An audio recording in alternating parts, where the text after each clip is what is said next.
Dartmoor Prison, isolated from the outside world by walls of granite.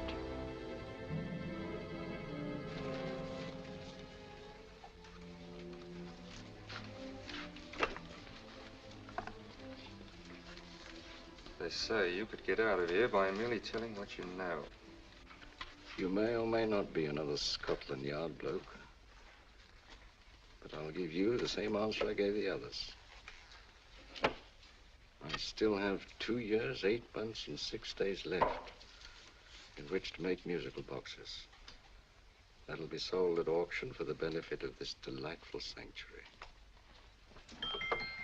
And I intend to serve them.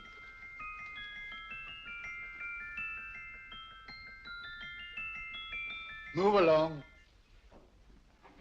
And now we come to the next object on our list, or I should say objects, because there are 3 of them. Now, ladies and gentlemen, these can be bought together or separately. Now, these beautiful little musical boxes only arrived this morning, and I didn't intend to put them on the auction block until later, but I'm going to sell them now. So, good friends, as our old pal Mark Antony used to say, lend me your ears. And what do you hear? Right. The beautiful tinkle tinkle of a musical box. What a lovely trinket. What a beautiful gift. Created and made by loving hands. A thing of beauty and utility. I was going to start with £5.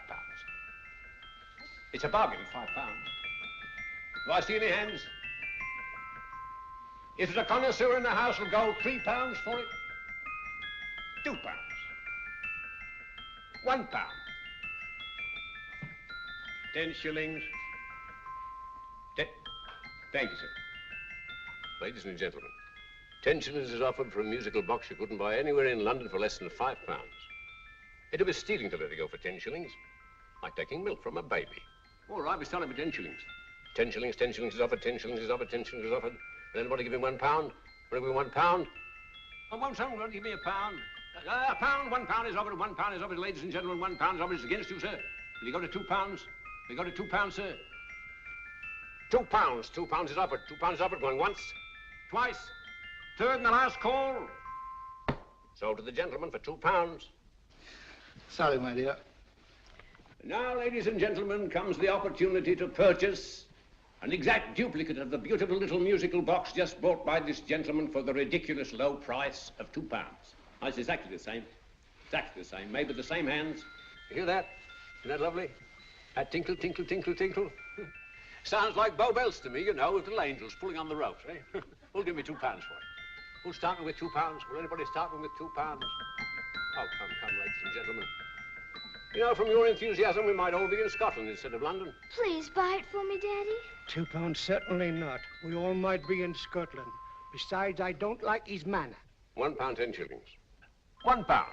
£1 is ours. £1 is offered. £1 is offered, going £1. Any advance? Going once, going twice. The third and the last call. Sold to the lady for £1. Smart bidding, my dear. Thank you. We come to the third and last of these beautiful little musical boxes.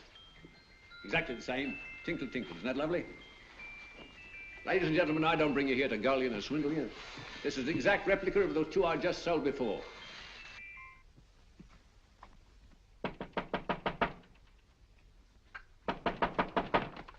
We're closed. But this is extremely important.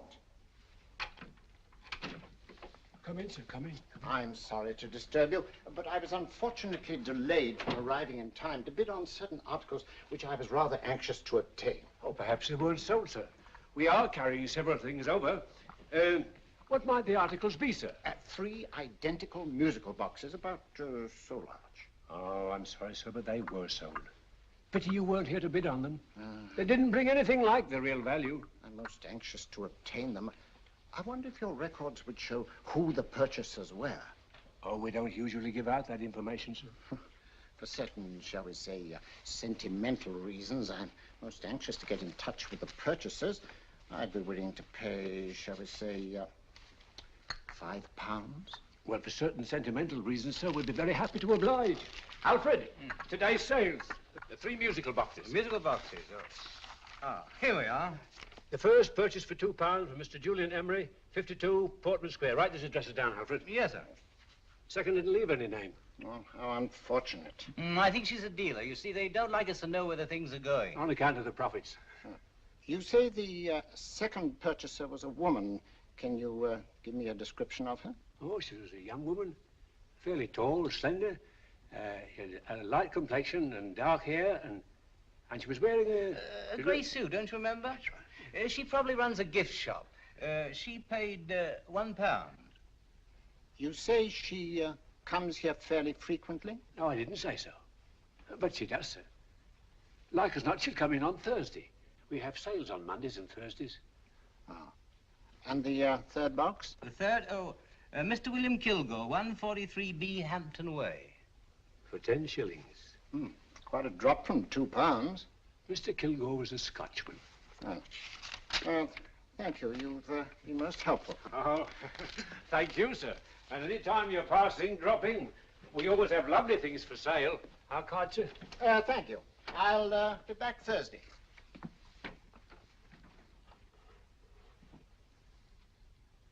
The message reached us too late.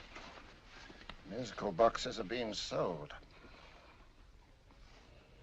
Well, let's get out of here.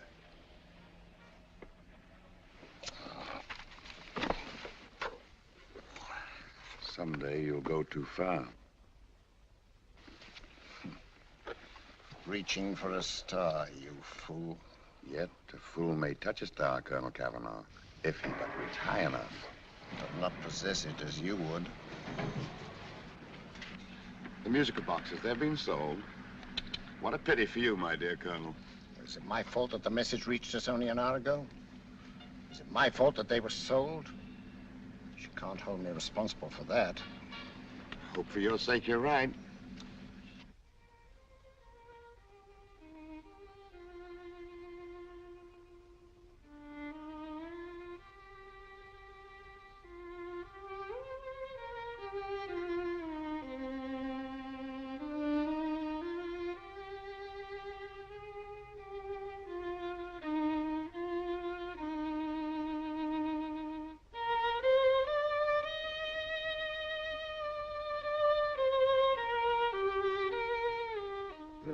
Upon you tonight at 7:45, a gentleman who desires to consult you upon a matter of the very deepest moment. Remember that letter, Holmes? It was written over 2 years ago. An interesting case, devilishly interesting. Irene Adler. What a striking-looking woman from the brief glance I had of her. Seems only yesterday. What charm. What poise, and what a mind. Sharp enough and brilliant enough to outwit the great Sherlock Holmes himself. I take it the new issue of the Strand magazine is out, containing another of your slightly lurid tales. It is indeed. And what do you call this one? I call it A Scandal in Bohemia. Not a bad title, eh? If you must record my exploits, I do wish you'd put less emphasis on the melodramatic and more on the intellectual issues involved. More on the What do you mean by that? Well, I do hope you've given the woman a soul. She had one, you know. By the woman, I suppose you mean Irene Adler. Yes. I shall always remember her as the woman.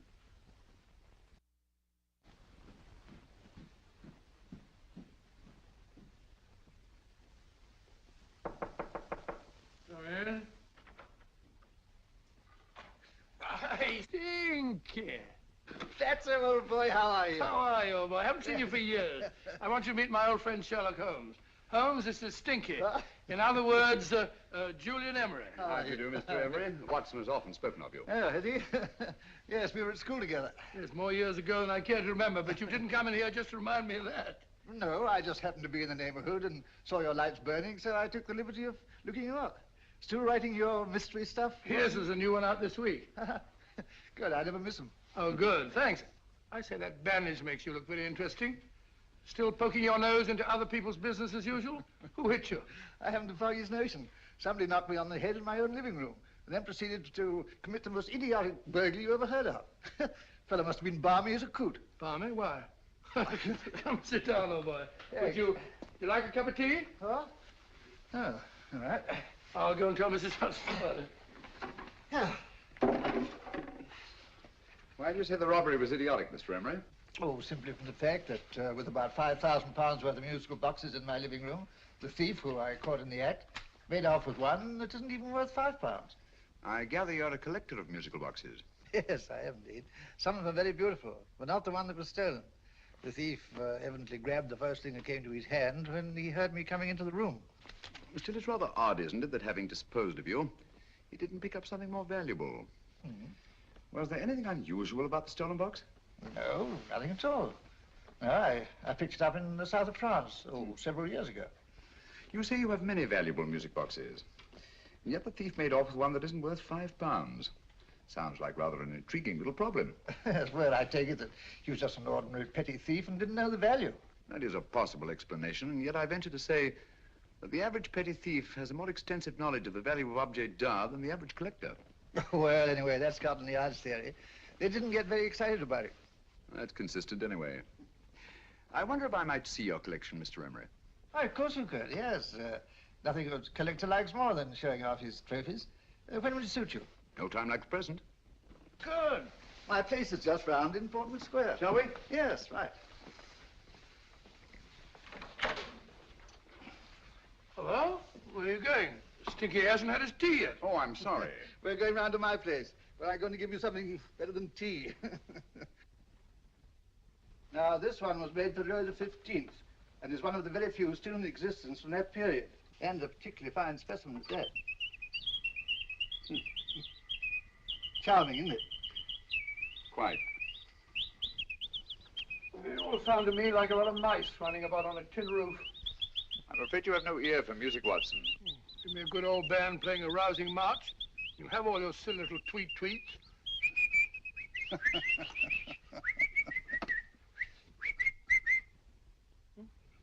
Another one. It's just me.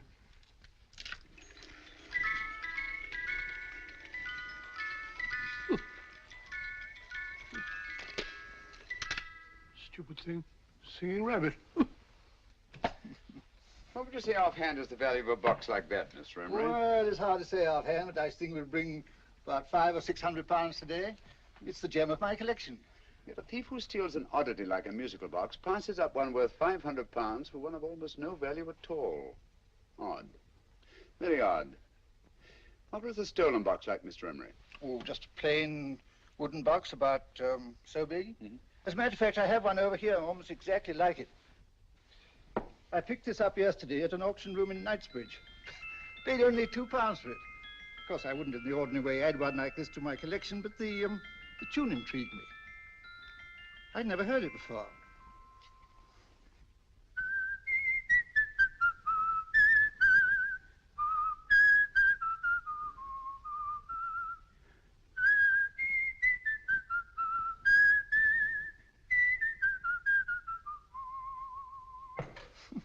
You have a remarkable ear for music, Holmes. Rather an unusual melody. Sit down, Will. Thanks. You say you bought that box at an auction sale yesterday? Yes, the Gaylord auction rooms in Knightsbridge. Mm-hmm. Run by old, what's his name? Crabtree. That's the man. At what time was the robbery committed? Oh, about 3 o'clock this morning. You know, Mr. Emery, that box and the robbery might well be cause and effect, especially since you say that the stolen box outwardly resembles this one a great deal. And Scotland Yard were not particularly interested, eh? Oh, yes, but I wouldn't blame him for that, especially as I told him I was quite unable to describe the thief, except, of course, for the fact that it was definitely a man. All you remember is that you came in here and someone struck you on the head. Yes, and the next thing I knew, my man was trying to revive me. It might be wise for you to put that box away somewhere and lock it up. Oh, I don't think that's necessary. Besides, everything's insured. Well, at least if any further attempts at robbery are made, I'd suggest that you call the police, rather than running into any personal danger. Oh, come, Holmes, aren't you being a bit of an alarmist? Possibly. Well, I must agree with old Stinky. Seems to me you are making rather a mountain out of a molehill. Molehill is the word, old boy, and it's time you were in bed. Thanks so much for letting us see your place. Now, it's been glad meeting you. Holmes, I can't understand why you were so mysterious. Seems to me the petty thief explanation was the only sensible one. Really? Yes, I can't see how you can believe it was anything else. I didn't say I believed it to be anything else. The petty thief theory is the obvious one, I grant you. However, it's often a mistake to accept something as true merely because it's obvious. The truth is only arrived at by the painstaking process of eliminating the untrue. We are not able to do that in this case without further data. Rubbish, you're pulling my leg. You're trying to turn a tuppenny halfpenny robbery into an international plot. No, I'm not. I just hope that your friend Stinky is a little more cautious in the future, just in case.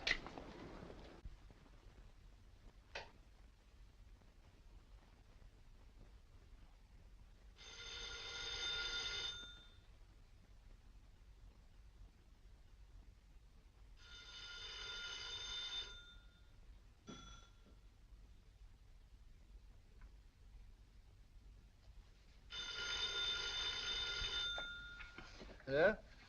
Yeah? Julian Emery here. Who? Why, of course I remember you, Mrs. Courtney. Yes. Yes, you're the one bright spot at that appallingly dull affair of Lady Sanford's. Huh? Of course it isn't too late to come round. Yes, I shall be delighted to give you a drink. I tell you what, come straight up and I'll leave the door unlatched. Right, well, 15 minutes? Good. I shall be counting each moment. No, I mean that, really. Right, goodbye.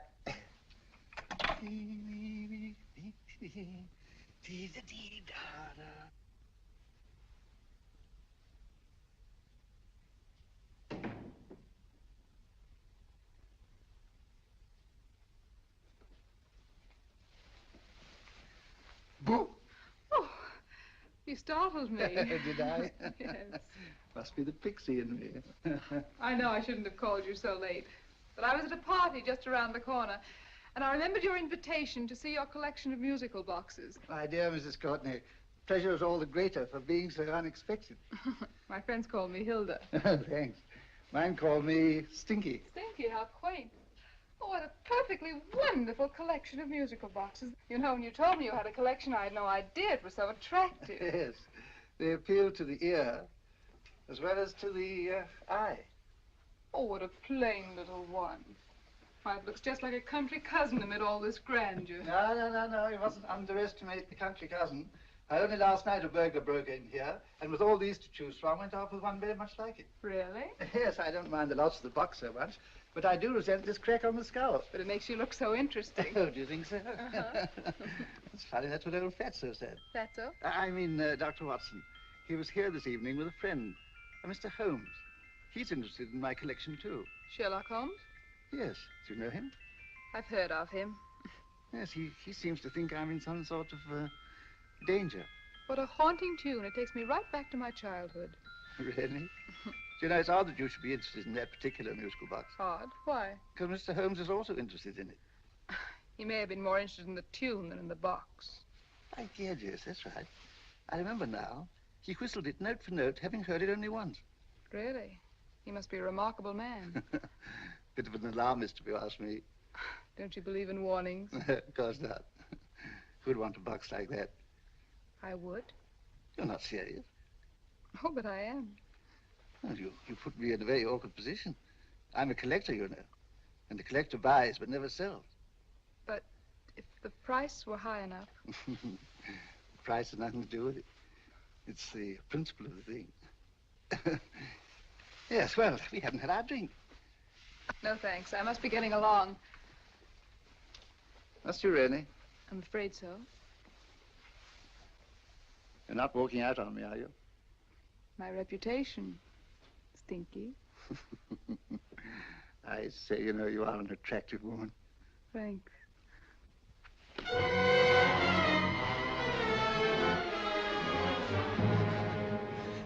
You fool. I told you to wait outside. What did you have to kill him for? All I had to do was walk out with this. He held you in his arms. Don't touch him. Don't touch anything. Now get out. I'm sorry. You're sorry. What about me? This is murder. What about Scotland Yard? What about Sherlock Holmes? Now get out!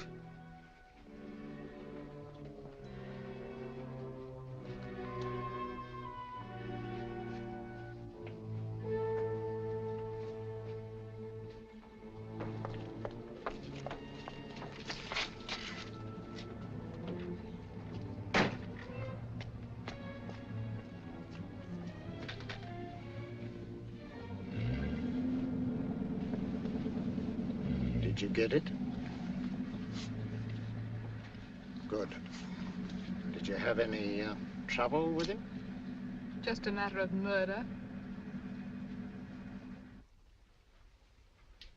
Ah, Mr. Holmes. Hopkins? Thanks for coming so promptly. Inspector Lestrade suggested that I call through to you. Mr. Emery was the client of Mr. Holmes, Inspector. Indeed. You didn't mention that when I telephoned you, Mr. Holmes. Well, not exactly a client, Inspector. Sergeant Thompson? He was killed between the hours of 11 and 2 o'clock this morning, Mr. Holmes. Must have been someone he knew, someone of whom he had no suspicion. Poor old Stinky. It's all my fault. I should have prevented this. Well, it's no time to start talking about that now, Doctor. Apparently it's gone. That's the second attempt on the musical box that Emery bought at the auction sale. And this time it was successful. But that box was only worth £2. It was worth a man's life, Watson. I think we'd better pay a visit to Gaylord's auction room and that fellow Crabtree. Inspector, may I suggest that you make a complete search of this flat for a small, plain, musical box about that size? Thank you. Come on, Watson. You say the first box went to Mr. Julian Emery. The second to Mr. Kilgore, 143B Hampton Way. And the third to the unidentified young lady who presumably has a shop and lives near Golders Green. That's right, Mr. Holmes. Isn't it rather strange, Mr. Crabtree, that you should have had 3 identical musical boxes all playing the same tune? Where'd they come from? Dartmoor Prison. Dartmoor? Yeah, we get a regular shipment from there every month. The inmates manufacture them. Well, they make all kinds of things, you know, pipe racks, waste paper baskets, musical boxes. Did you happen to notice if anyone showed any particular interest during the auction in the purchasers of these 3 boxes? Oh, come now, Mr. Crabtree. This is very literally a matter of life and death. Well, since you put it that way, Mr. Holmes, there was a gentleman came in here about an hour after closing time, and he was in an awful state, he was. He gave me £5 to tell him where the boxes had gone to. He said they had a sentimental value for him, sir. Expensive sentiment. Can you describe him? Well, he was tall, distinguished looking, and he had grey hair and a moustache. He was quite a gentleman, sir. What was his reaction when you were unable to supply him with the address of the young lady who owned the shop? I told him the young lady usually come back on Thursday. He said he'd come back on Thursday. Now, that's tomorrow. Thank you, Mr. Crabtree. You've been very helpful. Thank you. Come along, Watson. Where are we going now, Holmes? To the home of Mr. Kilgore, the man who bought the 3rd box.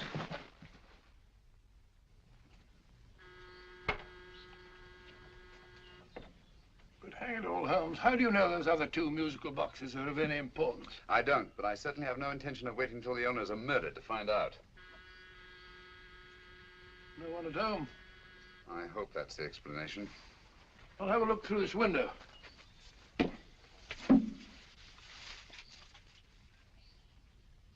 Doesn't seem to be anyone there. The whole place seems deserted as far as I can see. Yes. Mr. and Mrs. Kilgore at home? No. When do you expect them? Oh, in an hour or so. There's no use your hanging about. They don't buy nothing from peddlers. Peddlers? My good woman, this is Mr. Sherlock Holmes. Sherlock Holmes? Oh, go on. Do you mind if we come in and wait?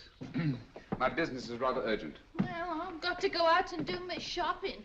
And I don't know as Mrs. Kilgore'd like any strangers nosing about. Quite all right, I assure you. Well, I've got to be off. You 2 wait in the parlor. And no smoking either.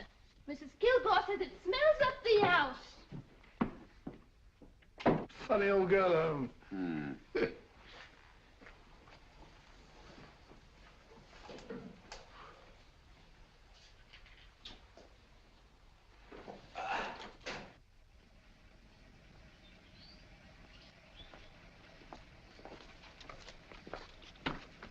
Park Lane. Park Lane? And what would the likes of you be doing in Park Lane? Now, don't worry about the fare, Ducky. If you knows how to get to Park Lane, up it.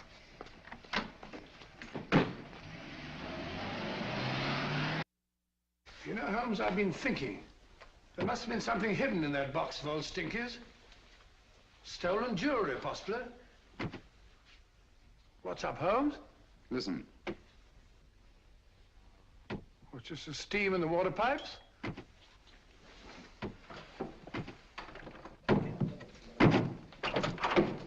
Watson! Great Scott! Come on, Holmes. Get on the chair here. It's all right, my dear. There. Now, don't worry. It's all over. There you are, dear. Don't cry anymore.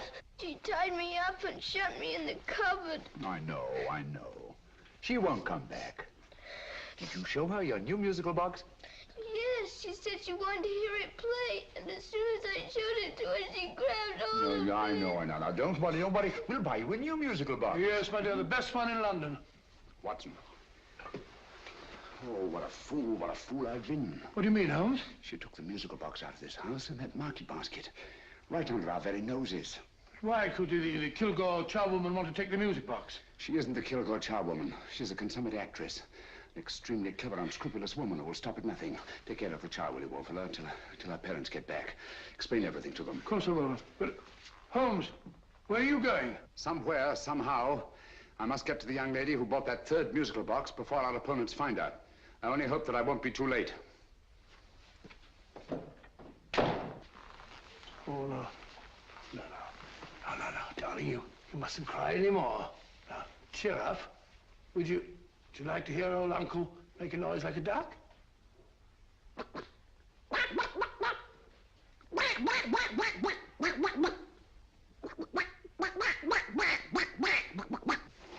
Oh, sorry.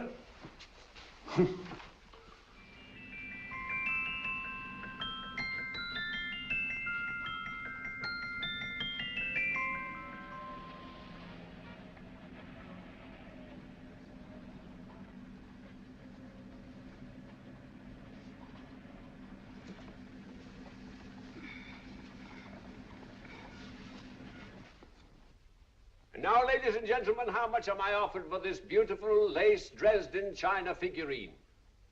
A lady of the French court. Now, this is the genuine article. What a beautiful ornament for your mantelpiece. Or you could use it as a centerpiece on the dining room table. Now, will somebody start me for £10? Will somebody start me for £10? £8? £7?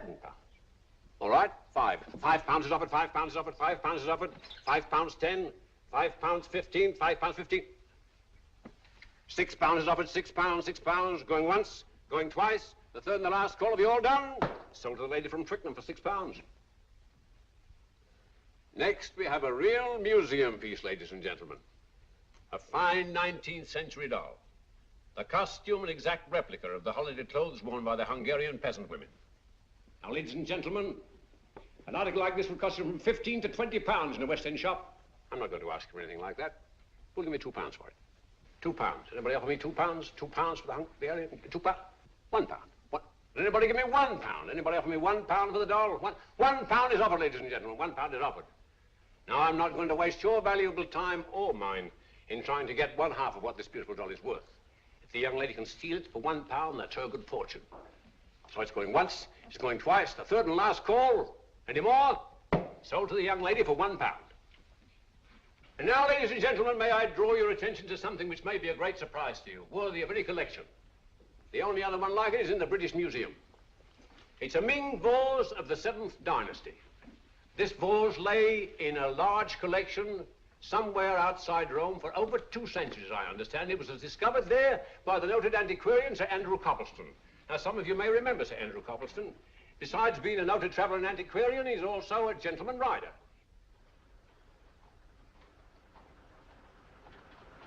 The girl with the parcel in her hands, that's her. Are you sure that's the girl? Well, she fits perfectly the auctioneer's description. Follow her, Hamid.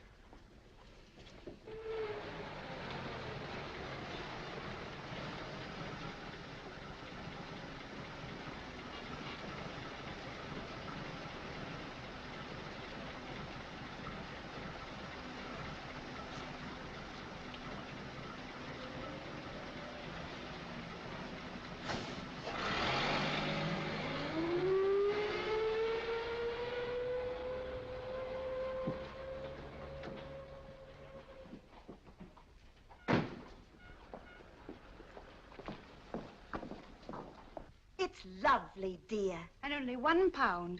We can get at least 3 for it. Easily. I'll go make some tea. I could do with a cup. Right.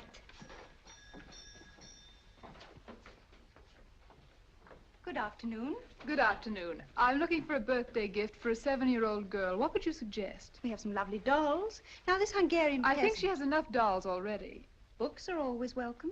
Well, I'm looking for something a little different. Well, that's rather cute. What is it? Oh, that's a musical box. Children always love them. And this is an exceptionally nice one. It plays many tunes.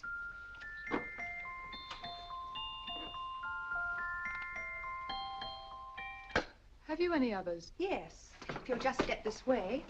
I have only 2 left.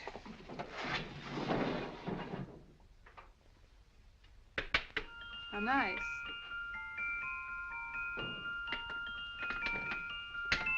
Are you sure this is all you have? I'm sorry. They're rather hard to find, you know. That's our entire allotment. I did have one other, but I sold it earlier this afternoon. But it was only a plain wooden one. It wouldn't have been a very nice gift for a child. Really? Do you happen to know who the purchaser was? Why, yes. He left his card, just in case anyone should inquire for him.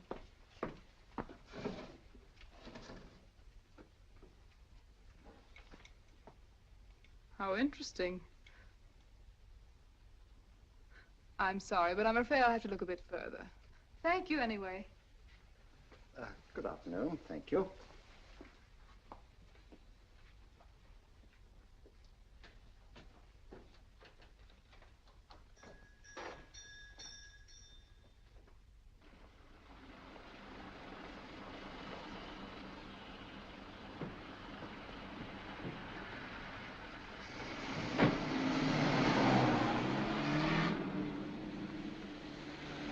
Heavy! Follow that cab. Here now, what? Scotland Yard. Hop in.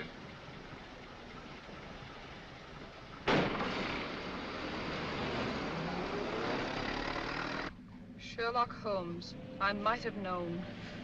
We thought we were the hunters, instead of which we're the hunted. We've been fools. We played right into his hands. Of course. He's had us followed. Don't look. The man in front of the toy shop. Hamid, turn sharp right at the next corner and again at the next.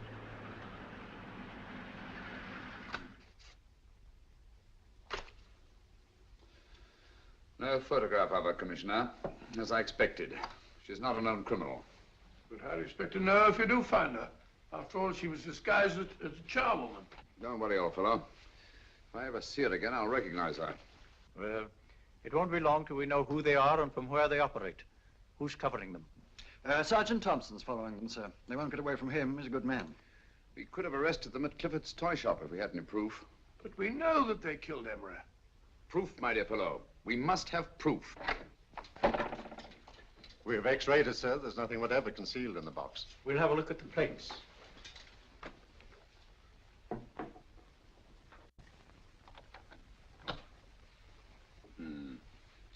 There must be some clue.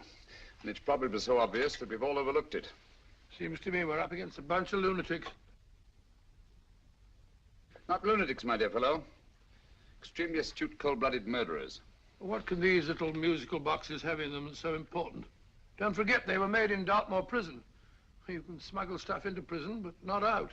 Do you want us to break the box apart, sir, to see if there's anything the x-ray hasn't caught? No, not yet. Do you mind if I take it? Certainly. Thanks.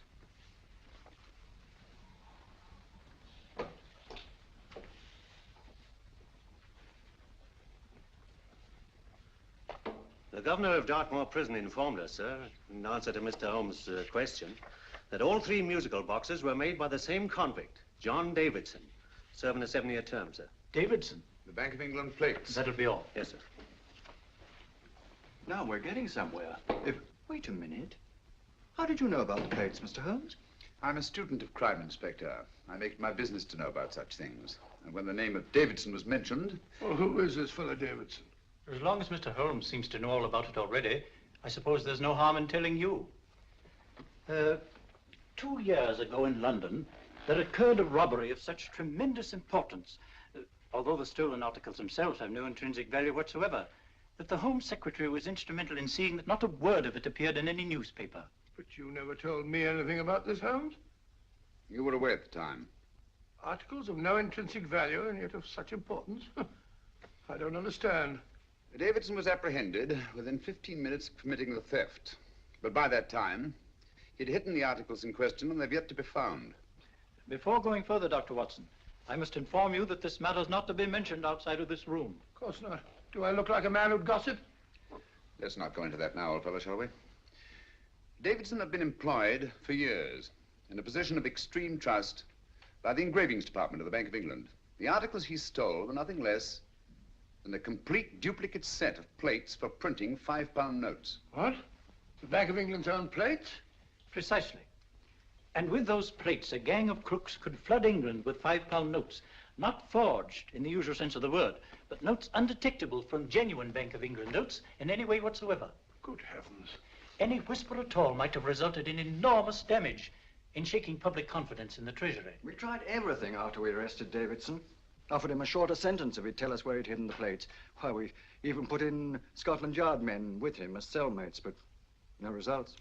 Obviously, Davidson is a man of strong character and infinite patience.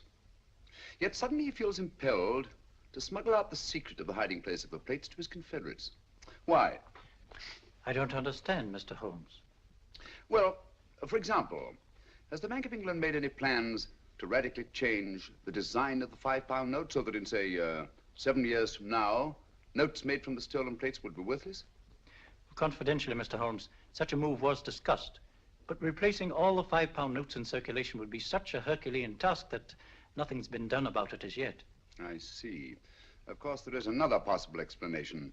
Davidson didn't have much time to find a hiding place before he was captured. He may be afraid that the plates will be accidentally discovered before he's released. Hence his anxiety to communicate their whereabouts to his confederates as soon as possible. I believe you've hit it, Mr. Holmes. I'm sure that the message is contained in this musical box. Or rather, in all 3 musical boxes, since possession of all 3 seems to be essential. Our opponents have 2/3 of the puzzle, we have 1/3. Well, what are you going to do, Holmes? Try to deduce the message from the 1/3 that we have.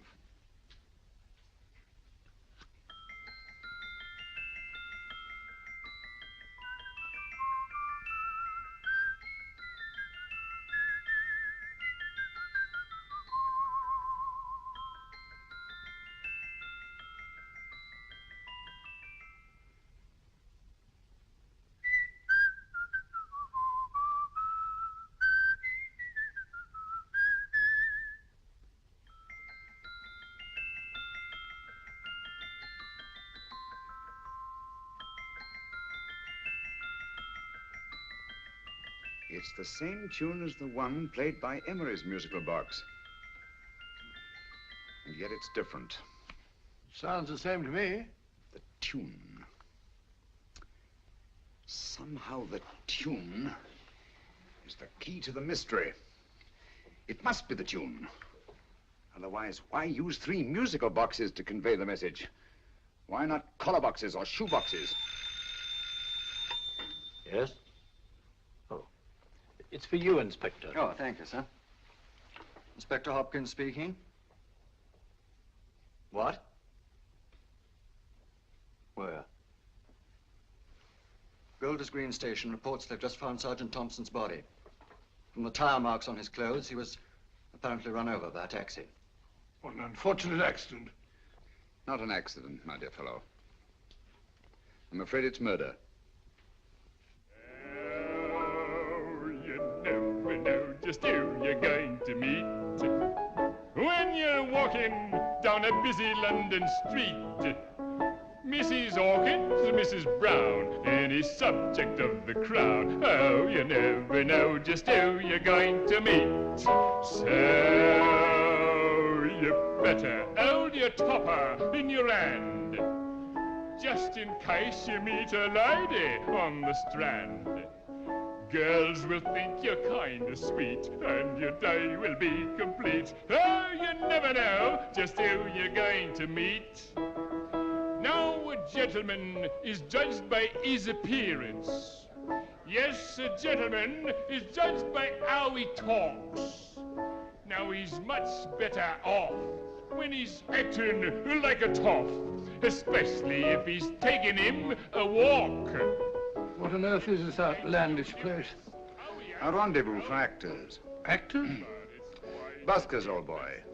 You've seen them 1,000 times. Actors who entertain the queues, waiting outside theaters.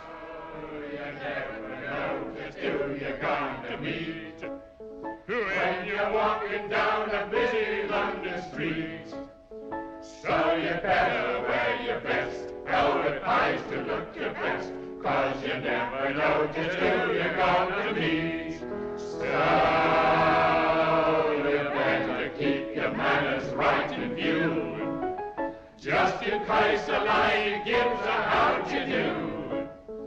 Keep your trousers in a pleat, shine your shoes and keep them neat, 'cause you never know just who you're going to meet. Blimey. Mr. Holmes. How are you, Joe? Never met him. And yourself? Fine, thank you. I want you to meet a friend of mine, Dr. Watson, Joe's sister. Oh, well, any friend of Mr. Holmes is a friend of mine. Hi, Joe. He did me a good turn once that I'll never forget. Yes, I cleared Joe of a most unpleasant charge. Murder, no less. Oh, really? By proving to the satisfaction of the police that he was busy at the time blowing open someone's safe. That's right, Governor. Good gracious me. Joe, now you can help me. Come on, buzz off, buzz off. Come on, up it, up it. Can't a gentleman have some peace and quiet around here? And you too. There you are, Mr. Holmes. Now we can have some peace and quiet around here. Thank you, Joe. There's £5 in this for you. Well, I wouldn't want to take it on myself, sir, but I can get somebody to do it for you for half of that. You don't know what the job is yet. For £5? Murder, ain't it? What? No, Joe, not murder, just music. I want you to identify a song for me. Oh, there ain't a song that's been written that I don't know. That's why I came to you. Now, of course, the violin is more my instrument, but, oh, well, here we go. Now, listen to this, Joe.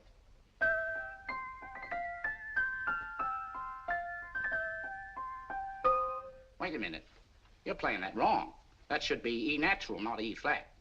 You know the song? Oh, yes. It's an old Australian song called, The Swag Man. But you're playing it all wrong. That's what I hoped you'd say. Now, listen again, Joe.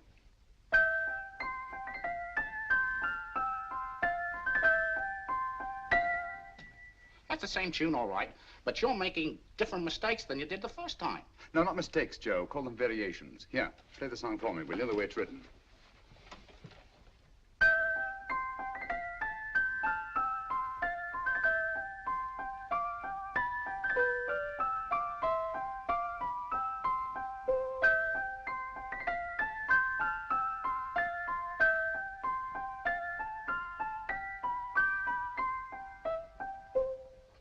Yeah. Thank you, Joe. What's it mean, Holmes? Are you onto something? Perhaps. I don't know yet. It's probably a code of some sort. Joe, could you write the song down for me, the way it was originally written? Oh, sure, Mr. Holmes. But it'll take a few minutes. Mm-hmm. Here, Mabel. Pale ale. Come on, up to it. Along with it.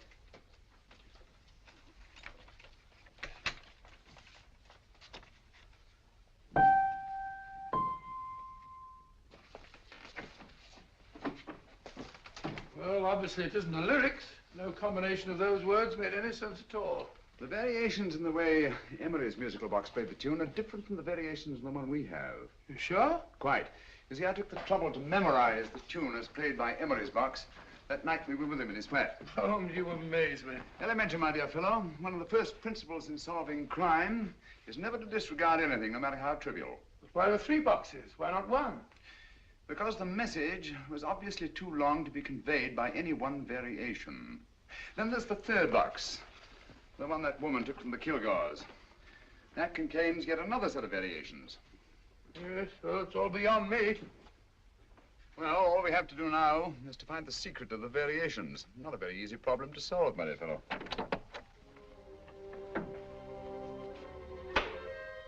Hello. What's up? We've had company.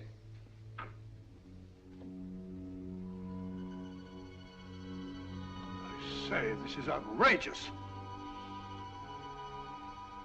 Ask Mrs. Hudson to come in here, will you? Right.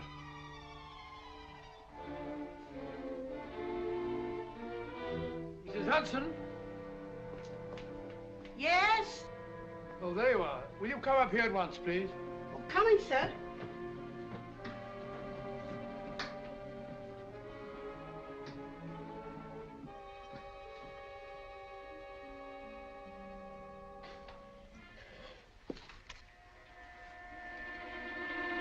Mercy me, Mr. Holmes. What has happened? Who called while we were out, Mrs. Hudson? Just a young lady. The one who said you wanted her to wait for you. And a nice-looking old gentleman with Our her. friends again, Watson. Friends? What did the young lady look like? Oh, I couldn't see her face. She had a heavy black veil on. But she had such a nice way with her.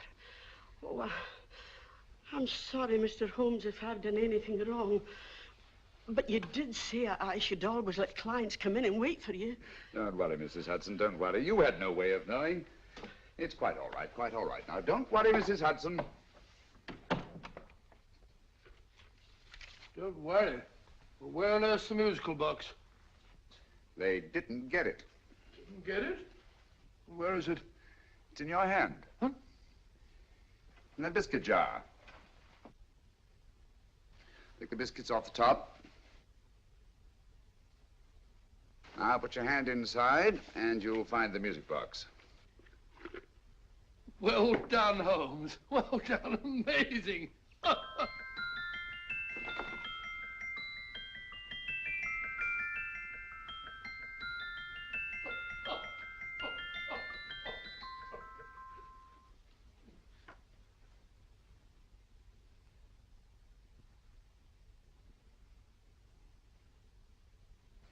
Whew. Nice fresh smell. Like a pub after closing time.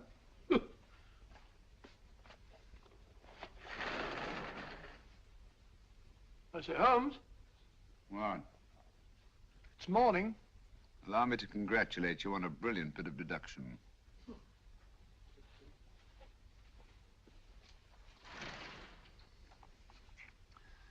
It's not a transposition, not a polygraph transposition, not a trigraph, nor any known form of decoding. How about the Morse code? Have you tried that? Yes, at about 3 o'clock this morning. I'm sorry, old man. I was only trying to help.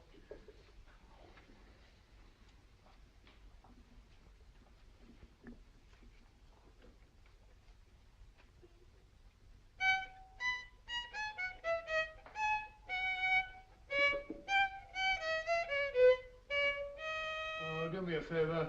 Not again. Must have heard that thing 1,000 times. Kept me awake all night.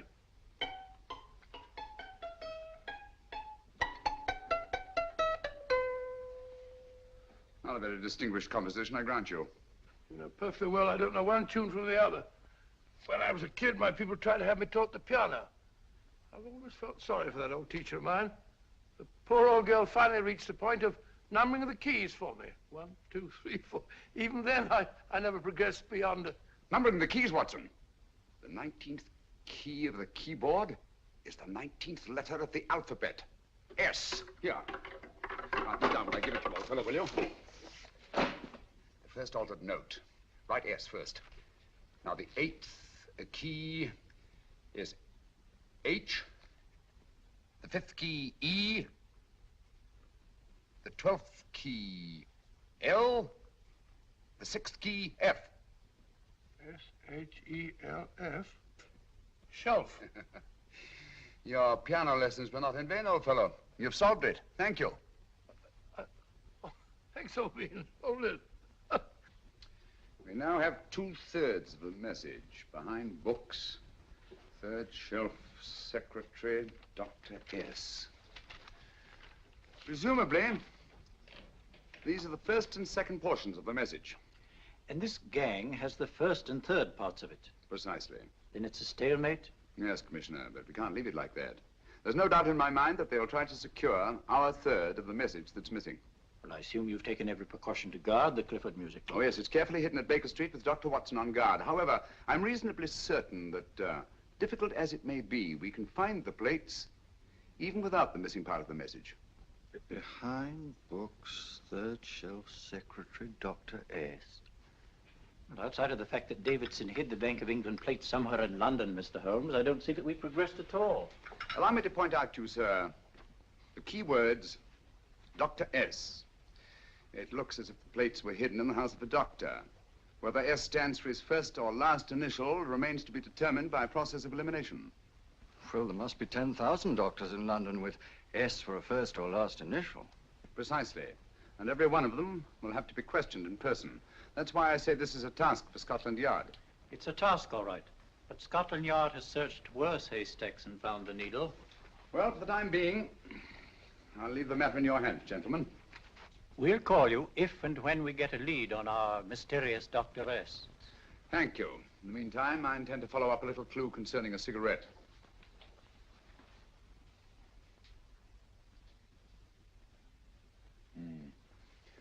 You're certain of the identification of the tobacco? Absolutely. I have made up this special blend for only 3 customers. It is almost pure Egyptian, with admixture of latakia for added body, and a pinch of perique. Merely a whisper, as one might say, for elusive fragrance. Yes. And the 3 customers? Major Wilson in Bombay, India. Mrs. Catherine Leamington Smith in Ireland. Yes, and the 3rd? Mrs. Hilda Courtney of Park Mansions, Bryanston Square. Thank you. Thank you very much. You've been most helpful. It is a pleasure to have been of service, Mr. Holmes.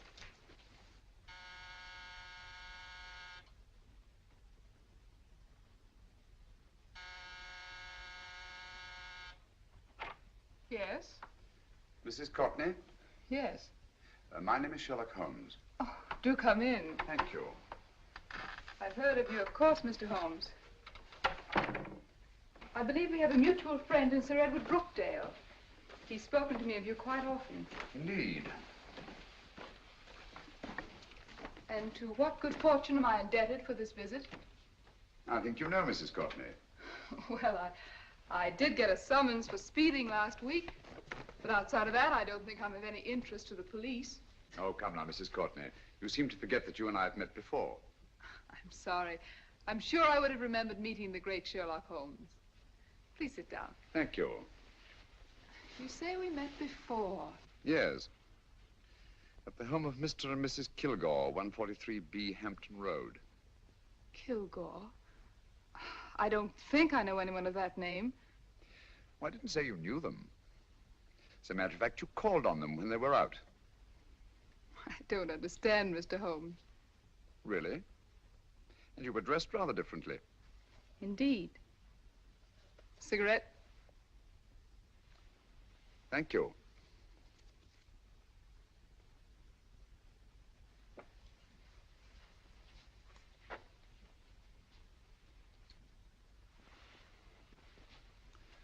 Thank you.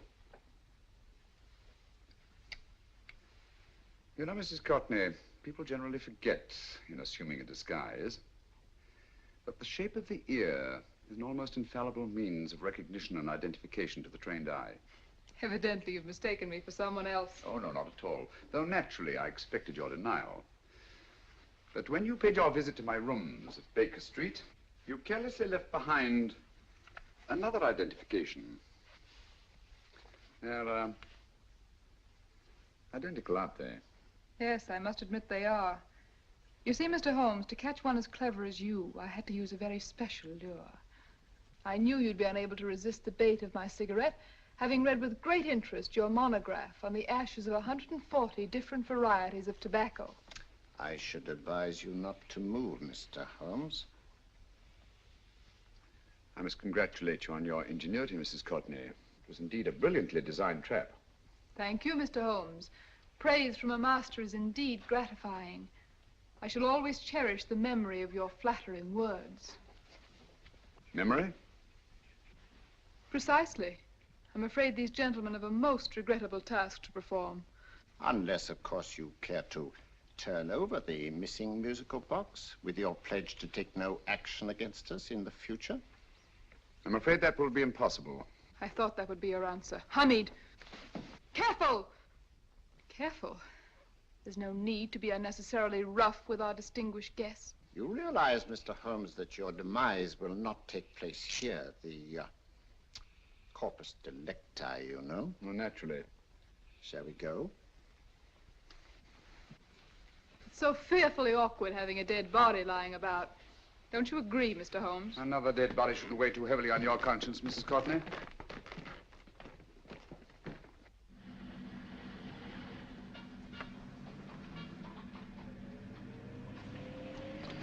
You mind if I have a cigarette? Don't see why not.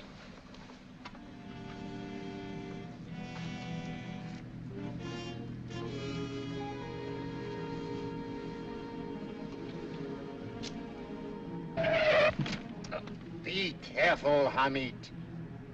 It's the brakes, they bind. Thank you, Colonel Cavanaugh. It's very considerate of you.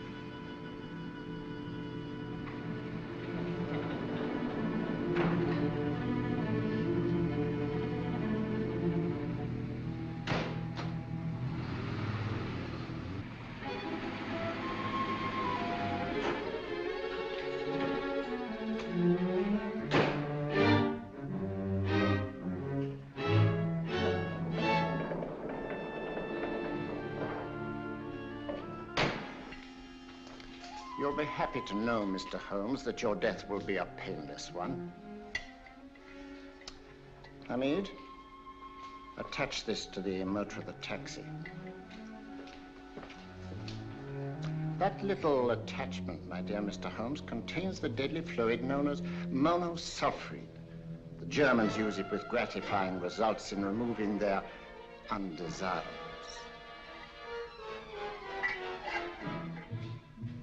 Start the motor.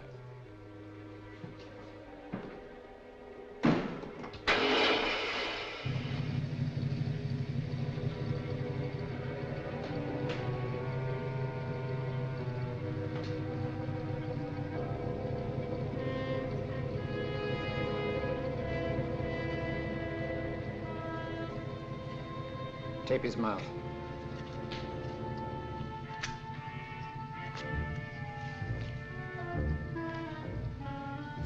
Now, up with him, Hamid.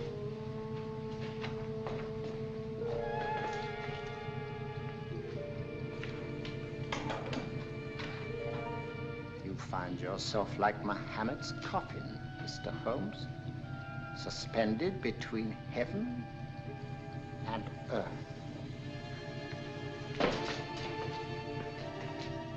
Plenty of fuel in the tank? Good. It would be too bad to have anything go wrong through so simple an oversight.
Good afternoon. Mr. Sherlock Holmes? No, I'm Dr. Watson.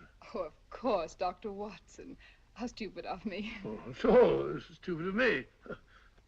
Won't you come in? Well, I really came to see Mr. Holmes. Oh, I'm afraid he's out. I don't know when he'll be back. Perhaps there's something I can do. Won't you sit down? Thank you.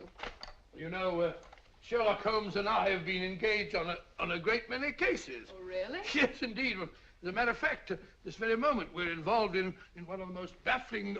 won't you tell me your trouble? I may be able to help you. That's very kind of you, Dr. Watson.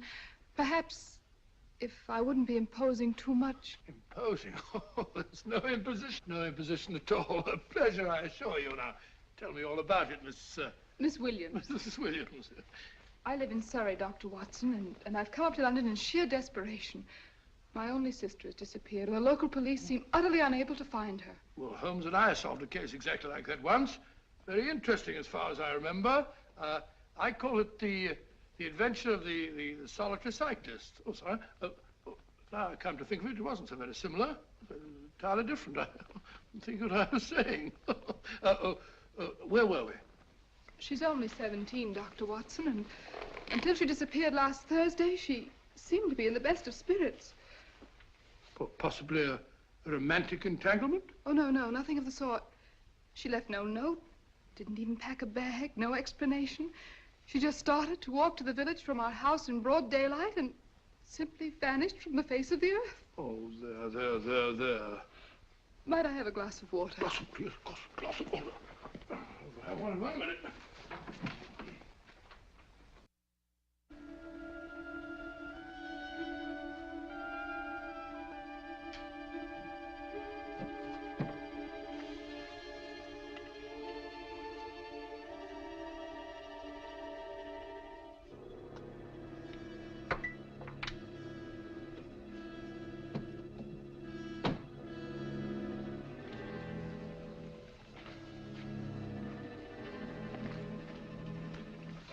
There you are, my dear. Thank you, Dr. Watson. No, you're not to cry anymore. You must pull yourself together. I feel much better already knowing that you're going to help me. Oh, Dr. Watson, look! Good heavens!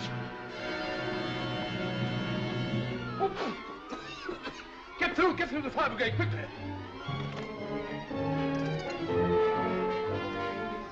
Haven't you a fire extinguisher? By Jove, we have in the kitchen.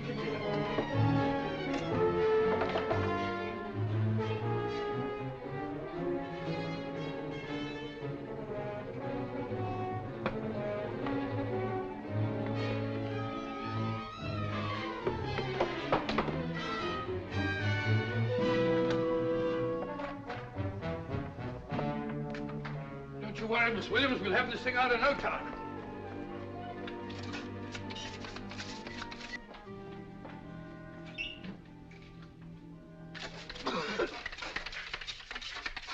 That's got it. Get some air. You see, there was no need for the fire brigade after all. I hope you weren't too frightened, Miss Williams. Oh, gone. That's the trouble with women. They always lose their heads in an emergency. Well...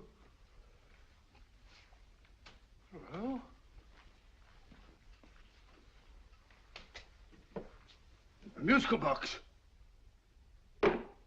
Great Scott! Miss Williams!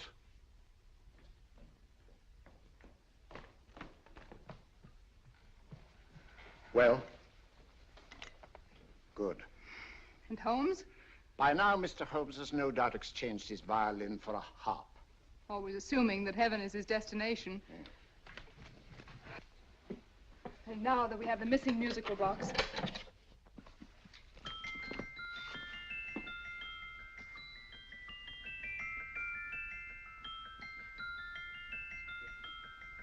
Nineteenth note. 19th letter. Yes. He hasn't been there, you say? Holmes, where on earth have you been? I've been trying to get you at the club, at Scotland Yard, all over London. You were looking for me in the wrong places. Holmes, terrible things happened. I've been duped. That woman, she made a complete fool of me. Well, what do you mean? Well, she came here, let off a smoke bomb. I thought the whole place was on fire, and my first thought was to save the musical box. No need to say any more. She has the box. Yes. Don't blame yourself too much, old fellow. She's an extremely clever antagonist. Smoke bomb, you said? Well, you can console yourself with the thought that your charming friend is at least a reader of yours. What do you mean? If I remember correctly, you wrote about my little experiment with smoke and the cry of fire in a story you entitled A Scandal in Bohemia, which has just appeared in the Strand magazine. All right, old boy. Don't rub it in. Well, it may cheer you up to know that you made a fool of me, too. That cigarette stub was planted here for one express purpose. We're going to bandaging around this place. Bandaging? What's the matter, Holmes? You hurt? Explanations will have to wait until later. At the moment, we're faced with a problem which I fear is insurmountable. Come over here, old boy, will you? Right. Our opponents are in possession of all three parts of the code. And here are we, while the Bank of England plates pass into their possession. Cheer up, old fellow, cheer up. As Dr. Samuel Johnson once said, there's no problem the mind of man can set that the mind of man cannot solve. What's that, old fellow? I was just quoting Dr. Samuel Johnson. He said there is Thank you, Watson, thank you.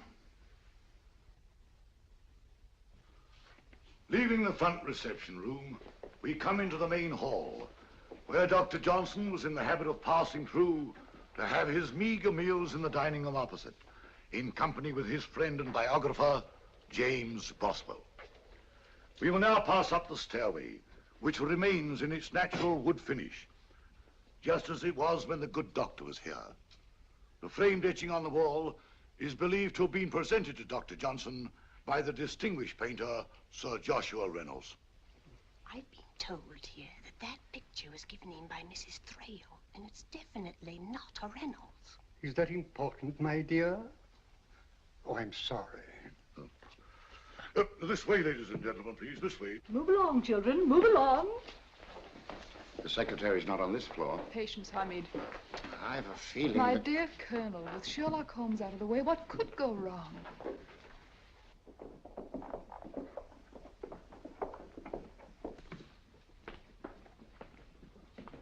And here we have the Garrett Library, in which Dr. Johnson wrote his famous dictionary, and in which you will see also many of the great man's books and other items of interest. Step forward, ladies and gentlemen, please, step forward. Standing in the corner is the secretary, which contains many of the original works by the literary genius. On this table, Dr. Johnson's cat, Hodge, used to sleep while his master worked. A strange thing about this cat, ladies and gentlemen, was its love of oysters. They do say that the dear doctor often went hungry to find the cat that delicacy. What a pity. Now we will visit the grey room, which is immediately below us, in which you will see the very bed in which Dr. Johnson died. What did he die of? Gout. Just gout. This way, ladies and gentlemen. Mind the steps, please.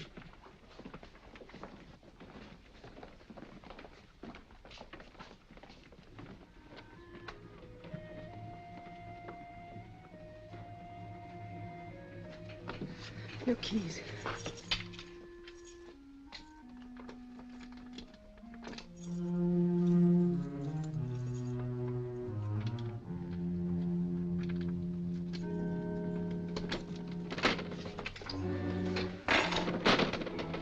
Third shelf up.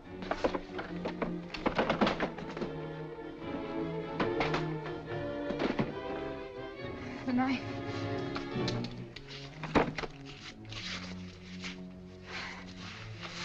Gentlemen, the Bank of England plates. Well, Mrs. Courtney, so we meet again. No, I shouldn't do that if I were you, Colonel Cavanaugh. I must congratulate you, Mr. Holmes. You're far more clever than I thought. Thank you, Mrs. Courtney. Praise from you is indeed gratifying. I shall always cherish the memory of your flattering words. Memory? Oh, thank you. And now I have a most regrettable task to perform.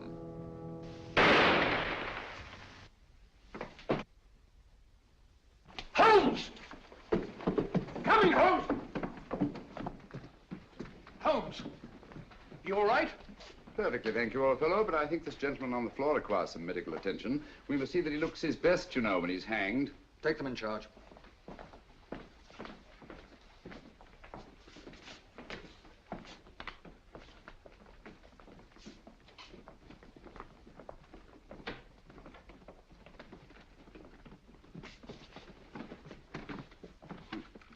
A brilliant antagonist. It's a pity her talents were so misdirected. Will you see that these plates are returned to the Bank of England, Inspector? I still don't understand how you solved it, Mr. Holmes. It's entirely due to Dr. Watson. He gave me the clue when he mentioned Dr. Samuel Johnson. Well, congratulations, Doctor. Oh, thank you, Inspector. I don't think I'd have done it entirely without Mr. Holmes's help, you know.